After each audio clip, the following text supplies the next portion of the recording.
Why can't we just inject a ton of power into a phone at once to instantly charge it?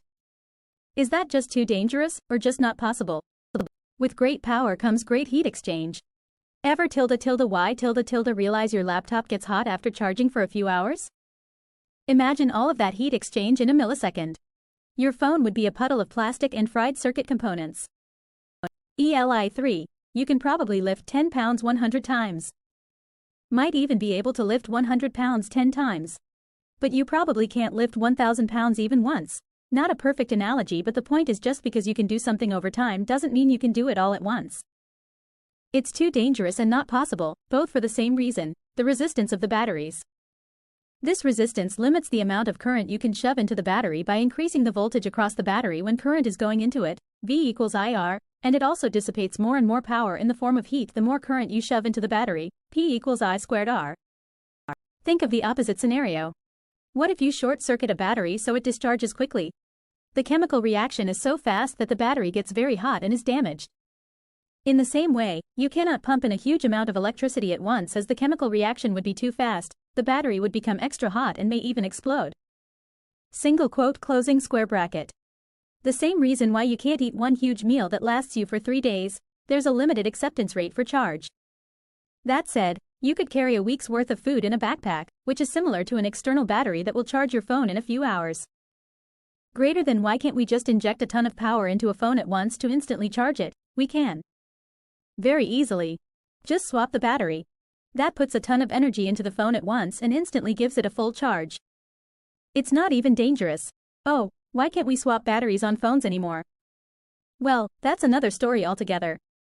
Similar to having 20 gallons of gas in your tank that will ignite over the span of 6 hours to propel you 400 miles down the road. You can't torch it all at once without a serious heat-induced destruction of the vehicle. Since the answers here are pretty thorough, I'll just go off on a tangent. What you want, if you want to inject a ton of power, are capacitors. The only problem is that they just don't hold a sustainable amount of juice. Their discharge curve is measured in micro or milliseconds. The energy per second, watts, would be enormous. Watts equals voltage asterisk current.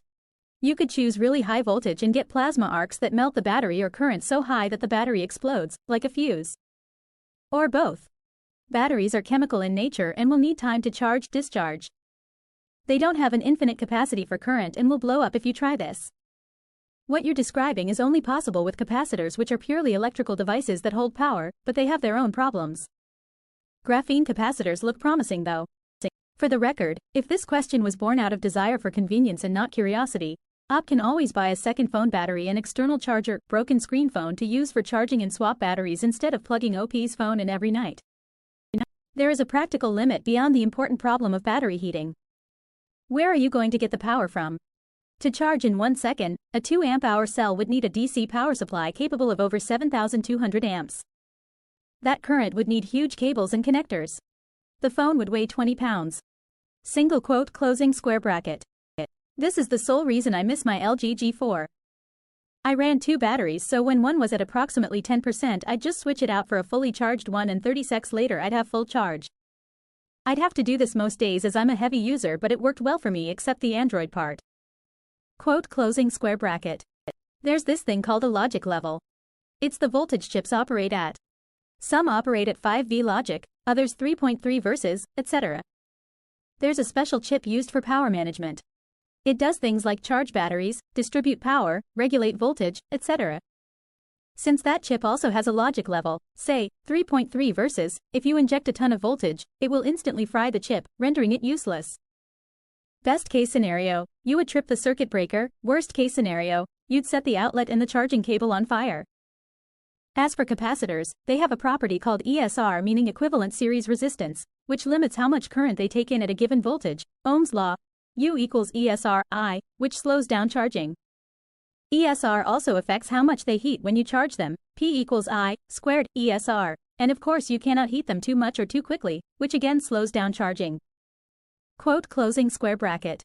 Aside from the answer to your question, lots of people, including Elon Musk, are rapidly working towards what's called a supercapacitor, which would allow for very fast charging and slow discharge. Assuming it's even possible, inventing and selling these supercapacitors would be wildly profitable. Probably the most profitable invention in human history. Quote closing square bracket. With capacitors we can. Problem with capacitors is that they have much lower energy density, which means they hold less charge per volume, size. Not sure what exact numbers are, but if they don't use them it must be in orders of magnitude.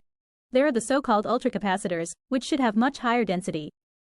While it isn't an answer, just know that this will become plausible in the future as development with graphene becomes more advanced. From what I've heard, batteries will become super thin and so conductive that we will be able to give a full charge in less than 30 seconds. The easiest workable version of this would be to have a spare, fully charged battery.